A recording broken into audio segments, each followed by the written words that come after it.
அகத்தியர் மலை என்று அழைக்கப்படும் புதிய மலை தமிழகத்தின் தெற்கே நாஞ்சில் பகுதியில் உள்ளது. இந்த மலையை ஆட்சி செய்தவன் ஆயாண்டிரன்.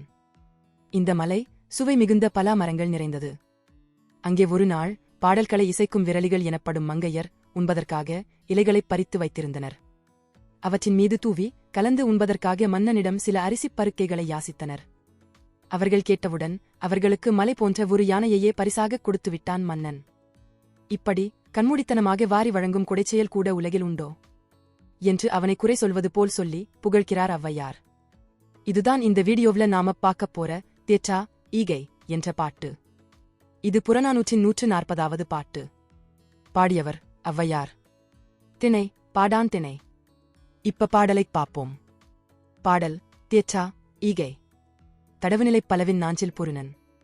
சுவையான பலாப்பழங்கள் மிகுந்த இந்நாஞ்சில் மலையினுடைய வேந்தன். மடவன் மன்ற அறியாமையையே உடையவன் போலும் சென்னாப்புலவீர். செம்மையான பாடல்களைப் பாடும் நாவையுடைய புலவர்களே. வளைக்கை விரலியர் படப்பைக் கொய்த்த வளையல்கள் அணிந்த விரலியர் பறித்த அடகின் கண்ணுரையாக இலை உணவின் மேல் தூவுவதற்கு யாம் சில அரிசி வேண்டினமாக நாம் சில அரிசியே வேண்டினோம் தான் பிற வரிசை அறித்தலின்.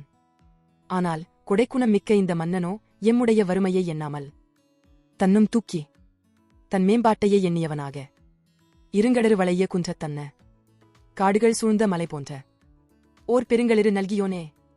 ஒரு பெரிய யானையை எமக்கு அளித்திருக்கிறான். அன்னதோர் தேற்றாயிகையும் உள்ளதுகொல். இது போன்ற தெளிவில்லாமல் கொடுக்கும் கொடையும் உலகில் உள்ளதோ? போற்றார் அம்மா பெரியோர் தம் கடனே.